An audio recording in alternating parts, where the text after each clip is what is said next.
92.7 big FM पर आप सुन रहे हैं यादों का idiot box with Nilesh Mishra season 4। कहानियां जिनमें आप मिलते हैं खुद से। दोस्तों, आज मैं आपको सुनाने जा रहा हूं अपनी मंडली के सदस्य जमशेद कमर सिद्दीकी की लिखी कहानी, भूत वाली कहानी।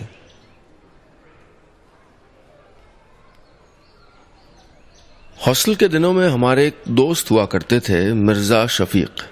एक बार मैंने उनसे पूछा, मिर्जा, इश्क के बारे में तुम्हारी क्या राय है? तो उन्होंने मुस्कुरा के हॉस्टल के पीछे बने कब्रिस्तान की तरफ इशारा करके कहा था, मियाँ, भूत टाइप की चीज होती है, बातें तो सब करते हैं लेकिन देखा किसी ने नहीं है। तब मैं भी यही मानता था कि न इश्क जैसी कोई चीज होती है न भूत जैसी। लेकिन शादी के बाद इश्क पे मेरा यकीन हो गया था, क्योंकि बेहद प्यारी बीवी मिली जो सच में बहुत प्यार करती थी। लेकिन भूत पे मेरा यकीन वही था जो मिर्जा ने कहा था कि भूत नहीं होते। लेकिन मैंने जिंदगी में एक ऐसा तजुर्बा किया कि कुछ वक्त के लिए लगने लगा था कि शायद भूत होते हैं। बात बीती गर्मियों की है। मैं काफी दिन के बाद अपनी मिसेज के साथ उनके मायके यानी अपने ससुराल गया था। हमारे देश की तमाम रवायतों में से एक रवायत यह भी है कि लड़का चाहे चिमरखी टाइप हो, लेकिन ससुराल में उसको किसी छोटी मोटी रियासत के सुल्तान जैसा ट्रीटमेंट मिलता है। सो हमें भी मिल रहा था। सासू माँ, हमारे केमिस्ट्री ऑनर्स कर रहे साले साहब मजहर और साली साहिबा इरम सब आगे पीछे लगे थे। चाय के 2 दौर चल चुके थे और कई दिनों बाद गया था, इसलिए करने के लिए बातें भी खूब थीं। हमारे ससुर साहब, जो कि आर्मी के रिटायर्ड सूबेदार थे, बड़े किस्सागो टाइप के आदमी थे। उनके पास हर बात पे एक किस्सा होता था। आप कुछ भी बात कर लीजिए, वो कहेंगे 1973 में जब मैं फलां जगह था तब ऐसा ही हुआ था। उनकी हर बात यूं ही शुरू होती थी। खैर, तो आंगन में बतौलेबाजी चल ही रही थी कि कुछ अजीब हुआ। किचन से कोई सामान गिरने की आवाज आई। सासू माँ बिल्ली बिल्ली चिल्लाती हुई अंदर भागी। मुझे लगा शायद किचन में बिल्ली घुस गई, लेकिन कुछ ही देर बाद सासू माँ किचन के बाहर आई तो उनके चेहरे पे डर था, एक अजीब सा डर। मिसेज ने पूछा, क्या हुआ माँ? वो बोली, नहीं कुछ नहीं, और दूसरे कमरे में चली गई। मुझे बात कुछ समझ नहीं आई तो मैंने ससुर जी को इशारे से पूछा। पहले तो उन्होंने बात छुपाने की कोशिश की, लेकिन मेरे कई बार पूछने पे वो बोल ही दिए, यार दरअसल बीते कुछ हफ्तों से घर में एक अजीब बात होने लगी है। किचन के बर्तन अपने आप गिर जाते हैं। बगल वाले पंडित जी कह रहे थे कि पूजा करवा लो, शायद कोई ऊपरी चक्कर हो। वैसे मैं इन बातों पे यकीन नहीं करता, लेकिन 1971 में जब मैं पाकिस्तान के खिलाफ एक्सक्यूज मी कहते हुए मैंने उनकी बात काटी और पूरा मामला जानने के लिए मैं सासू माँ के पीछे पीछे अंदर वाले कमरे में चला गया। मैं जानना चाहता था कि आखिर ये चक्कर है क्या। 92.7 बिग एफएम पर आप सुन रहे हैं यादों का idiot box with Nilesh Mishra season 4। कहानियां जिनमें आप मिलते हैं खुद से। दोस्तों, मैं आपको सुना रहा हूं अपनी मंडली के सदस्य जमशेद कमर सिद्दीकी की लिखी कहानी, भूत वाली कहानी। इस कहानी में अब तक आपने सुना, कहानी का किरदार अपने ससुराल जाता है तो उसे पता चलता है कि कुछ अजीबो गरीब चीजें हो रही हैं वहां। किचन के बर्तन अपने आप गिर जाते हैं। क्या है इसका कारण और क्या मोड़ लेगी ये कहानी, सुनते हैं आगे। सासू मां के चेहरे पे खौफ था। उन्होंने मुझे पूरी बात तफसील से बताई तो मैंने ठहाका लगा के कहा, बस इतनी सी बात, आप भी ना? अरे ये सब वहम है। वैसे भी घर कितना पुराना बना है, किचन के रोशनदान कितने बड़े हैं। अरे हवा से गिर जाते होंगे बर्तन, या शायद बर्तन रखने वाली रैक ढीली हो गई हो। मैं कल ही ठीक कर दूंगा, आप फिक्र ना करें। शायद मेरी बात से उनको इत्मीनान हो गया। मैं किसी बेहद समझदार शख्स की तरह वापस आंगन में आके बैठ गया। शाम ढलने लगी थी, इसलिए सोचा कि चौराहे तक हो आता हूं। बड़े शहर की तंग आबो हवा के बाद कस्बाई हवा का खुलापन रोज रोज कहां मिलता है। चौराहे से बाईं तरफ की सड़क पे मैं घूम ही रहा था कि मेरी नजर वहां के एक पुराने चौकीदार पे पड़ी। क्या हाल है गोपाल? मैंने आवाज लगाई तो वो भागा भागा आया। अरे आप कब आए? इस बार बहुत दिन बाद दिखे। हाँ यार, जरा बिजी था। कैसे हो? इतने कमजोर क्यों लग रहे हो? खाया पिया करो। और ये इतने सारे ताबीज का बांध रखे हैं? मैंने पूछा। वो बोला, हिफाजत के लिए है साहब, वो रात में आना जाना पड़ता है तो। क्यों, पहले तो नहीं बांधते थे तुम इतने ताबीज? मेरा सवाल सुन के गोपाल कुछ खामोश सा हो गया। उसके चेहरे पे हल्का खौफ था।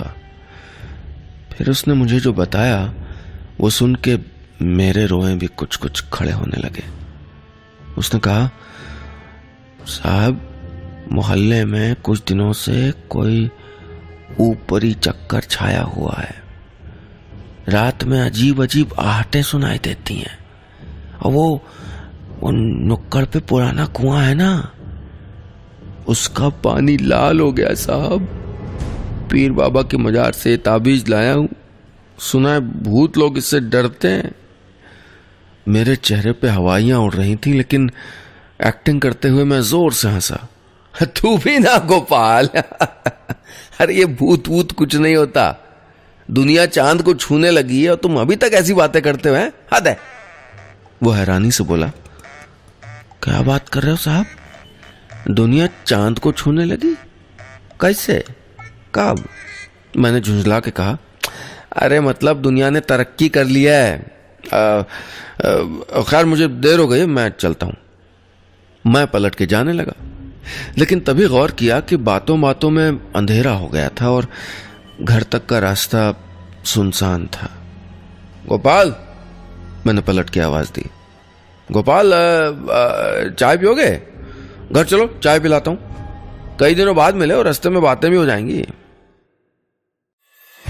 92.7 बिग एफएम पर आप सुन रहे हैं यादों का idiot box with Nilesh Mishra, season 4। कहानियां जिनमें आप मिलते हैं खुद से। दोस्तों, मैं आपको सुना रहा हूं अपनी मंडली के सदस्य जमशेद कमर सिद्दीकी की लिखी कहानी, भूत वाली कहानी। इस कहानी में अब तक आपने सुना, कहानी का किरदार अपने ससुराल जाता है तो उसे पता चलता है कि वहां अजीबो गरीब चीजें घट रही हैं। चौकीदार बताता है कि मोहल्ले में कोई बुरा साया छाया हुआ है। वो घर लौटने के लिए चौकीदार को साथ ले लेता है। अब आगे। घर पहुंच के मैंने चौकीदार गोपाल को चाय पिलवाई और कहा, चले जाओगे ना? डरोगे तो नहीं? अरे वरना मैं छोड़ाऊं? वो मन ही मन मुझे कोसता हुआ लौट गया। नहीं साहब, बड़ी मेहरबानी आपकी। तभी मेरे साले साहब मजहर ने कहा, लगता गोपाल ने आपको सब कुछ बता दिया, आप डरे तो नहीं ना? मैंने फिर हंसते हुए कहा, हद है मजहर यार, तू तो केमिस्ट्री ऑनर्स कर रहा है ना, है? साइंस का स्टूडेंट होके भी ऐसी बातें करता है, और वो भी मुझसे। मैं डरूंगा? अरे शादी के पहले जिस हॉस्टल में रहता था उसके ठीक पीछे कब्रिस्तान था। भूतों से अपनी पुरानी यारी है।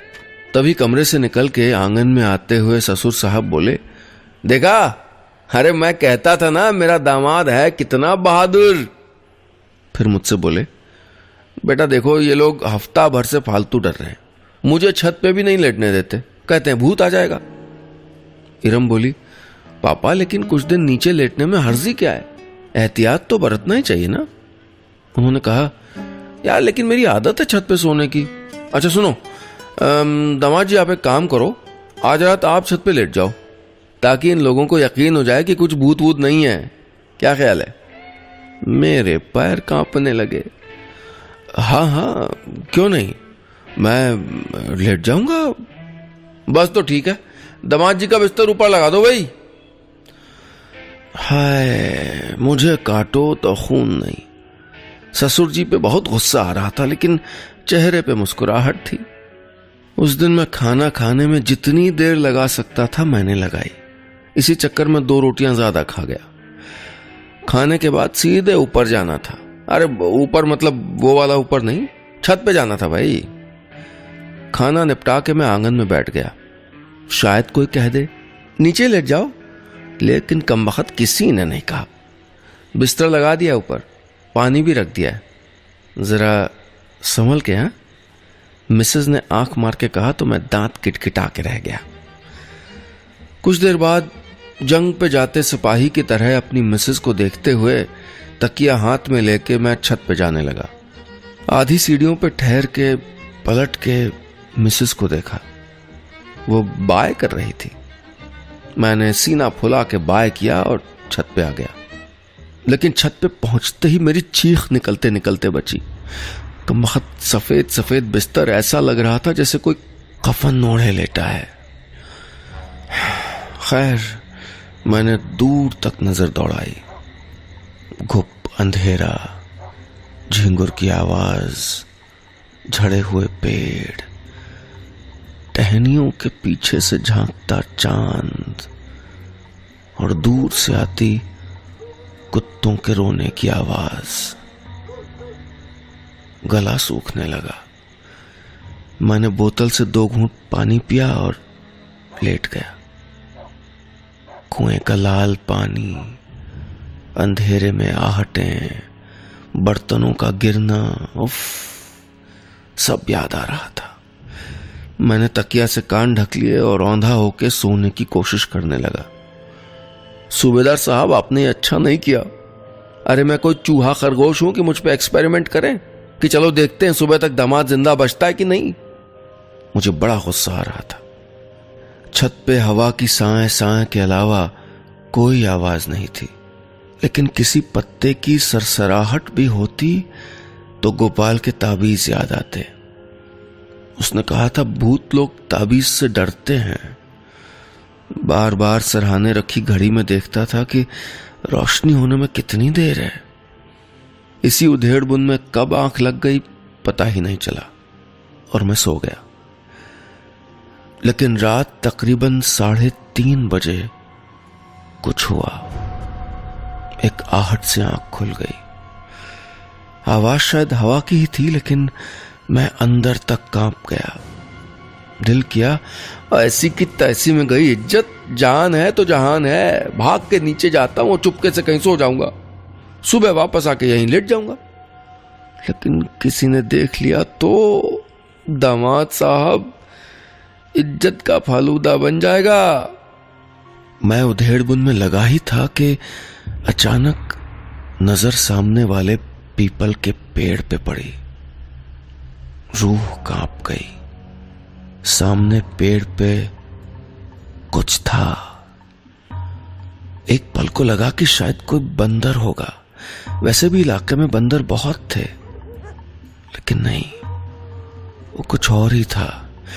जैसे कोई इंसान सफेद कपड़ों में। उसने हाथ मेरी तरफ फैला रखे थे, जैसे जैसे मुझे बुला रहा हो।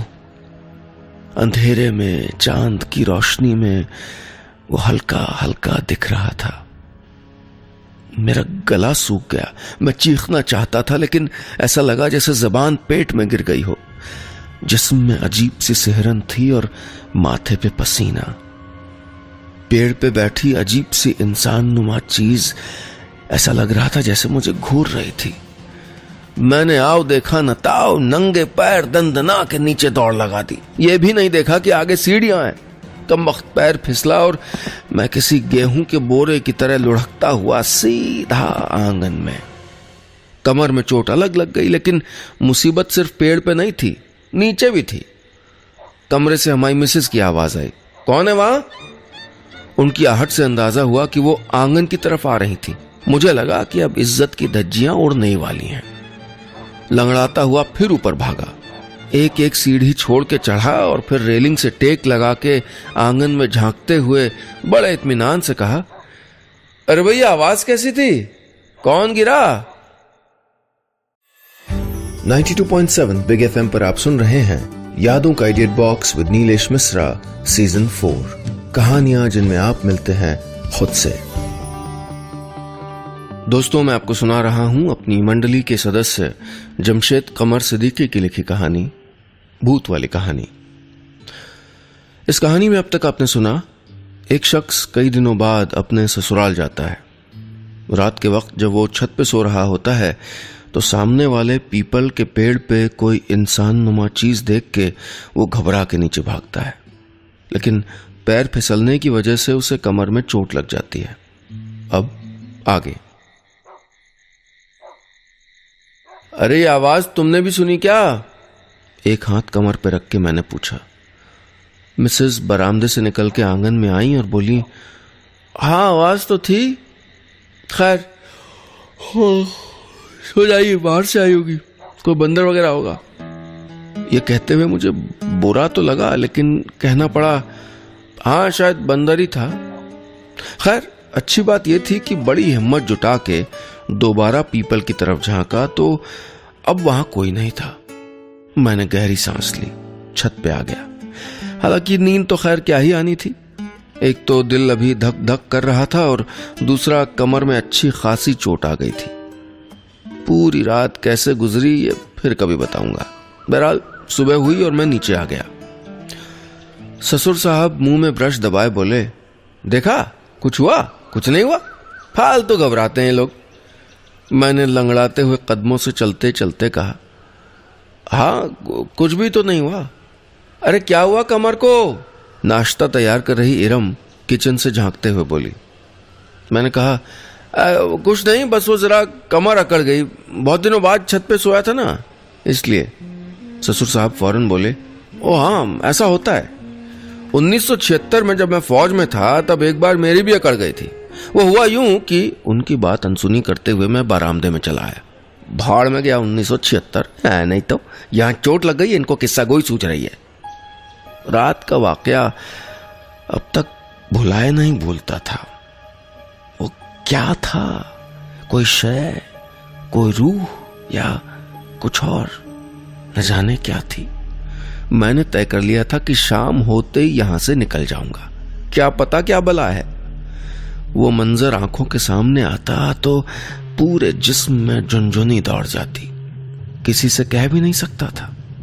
बहरहाल कमर का दर्द बढ़ता जा रहा था तो दोपहर को मैं पास के मेडिकल स्टोर से दवा ले आया। मेडिकल स्टोर से लौटते वक्त मेरी नजर चौकीदार गोपाल पे पड़ी। मैं कमर पे हाथ रखे तकरीबन लंगड़ाते हुए तेज कदमों से उसके पीछे हो लिया। गोपाल सुनो। अरे कैसे हैं साहब, क्या हुआ कमर को? मैंने कहा, अरे कुछ नहीं यार, जरा अकड़ गई है। अच्छा सुनो, तुम क्या बता रहे थे उस दिन? कोई साया वाया है मोहल्ले में? तो वो एक ताबीज मुझे भी दोगे? उसने मुझे बड़े गौर से यूं देखा जैसे कह रहा हो, बड़े तुर्रम खां बन रहे थे उस दिन, आ गए ना लाइन पे। 92.7 बिग एफएम पर आप सुन रहे हैं यादों का edit box with Nilesh Mishra season 4, कहानियां जिनमें आप मिलते हैं खुद से। दोस्तों, मैं आपको सुना रहा हूं अपनी मंडली के सदस्य जमशेद कमर सिद्दीकी की लिखी कहानी, भूत वाली कहानी। इस कहानी में अब तक आपने सुना, कहानी के किरदार को अपने ससुराल की छत पे सोते हुए कुछ दिखाई देता है। उसे लगता है कि वो भूत है। बेतहाशा नीचे भागते वक्त उसे चोट लग जाती है। अगले दिन वो मेडिकल स्टोर से दवा लाता है और फैसला करता है कि जल्दी से जल्दी यहां से भाग लेगा। अब आगे। गुसलखाने में सबसे छुप के दवा लगाने के बाद अब चला चली की बेला थी। मेरे कहने पे मिसेज सामान पैक कर चुकी थी और शाम की ट्रेन से रवानगी थी। मैं आंगन में बैठा सुस्ता रहा था और तो और इस बात की खैर मना रहा था कि ससुराल से जिंदा लौट रहा हूं। उस वक्त आंगन में मैं अकेला ही था। मिसेज अंदर अपने भाई बहनों के साथ चलते वक्त की जाने वाली बातें कर रही थी। अचानक ठक से एक हल्की आवाज हुई। मेरे कान खड़े हो गए। आवाज किचन से थी। मैंने डरते हुए किचन में झांका। अंदर जो दिखा वो देख के मैं चौंक गया। रोशनदान से एक बंदर किचन के अंदर, जी हां, खी करता हुआ वो बर्तनों की रैक पे आया और एक बर्तन जमीन पे फेंक के रोशनदान से सीधे बाहर। मैं हक्का बक्का खड़ा रह गया। तभी घर के लोग आवाज सुन के दौड़े दौड़े आए। सबके चेहरे पे वही डर, और मैं आंगन की चारपाई पे बैठ के ये सोचने लगा कि बंदर, मतलब बंदर नहीं, मतलब कि बंदर। तभी गुसलखाने से ससुर साहब की डरी हुई आवाज गूंजी, अरे ये बाल्टी का पानी भी लाल हो गया भाई। मैं फिर डरा। मेरे केमिस्ट्री ऑनर्स वाले साले साहब फुर्ती से गुसलखाने में गए और कुछ देर बाद मुस्कुराते हुए बाहर आए। उनके हाथ में मेरी वो दवा थी जो मैं अंदर भूल आया था। वो बोला, ये तो पोटेशियम परमैंगनेट है। क्या है? ससुर साहब ने लुंगी कसते हुए पूछा। अरे लाल दवा कहते हैं इसको अब्बा, साफ सफाई में काम आती है, अक्सर कुएं वगैरह में सरकार डालती है जब पानी गंदा हो जाता है, ये चोट वोट में भी काम आती है। सब लोग और घबरा गए, लेकिन मैं मजहर की बात सुन के समझ गया था कि बेटा वो नुक्कड़ के कुएं का पानी लाल क्यों हो गया था। ओ बेटा ये बात थी है। लेकिन फिर वो पेड़ पे कौन था? जानने के लिए मैंने खुद पेड़ के पास जाने का फैसला किया। मकान से निकल के मैं पेड़ के पास आया और गर्दन उठा के शाखों को घूरने लगा। तभी मैंने देखा कि एक शाख पे भूत लहरा रहा था। जी हाँ, दरअसल जिसे मैं भूत समझ बैठा था वो तो बगल वाले पंडित जी की धोती थी। मैं काफी देर तक हंसता रहा अपनी बेवकूफी और दूसरों की नादानी पे। फिर मैं पूरी एक्टिंग करता हुआ संजीदगी से घर के अंदर आया। सब लोग खामोश बैठे थे। मैंने ससुर जी और सबको सुनाते हुए अपनी मिसेज से कहा, सुनो, देखो जाना तो जरूरी है, लेकिन यहाँ ये भूत वूत का चक्कर है और ऐसे मुश्किल वक्त में मैं तुम्हारे अम्मी अब्बू को अकेला छोड़ के भला कैसे जा सकता हूँ? मेरा भी कुछ फर्ज है। मैंने तय किया है कि कुछ दिन यहीं रहूंगा मैं, और हाँ, किसी और को खतरा लेने की जरूरत नहीं है। हर रात छत पे मैं ही सोऊंगा, देखता हूं कौन भूत आता है।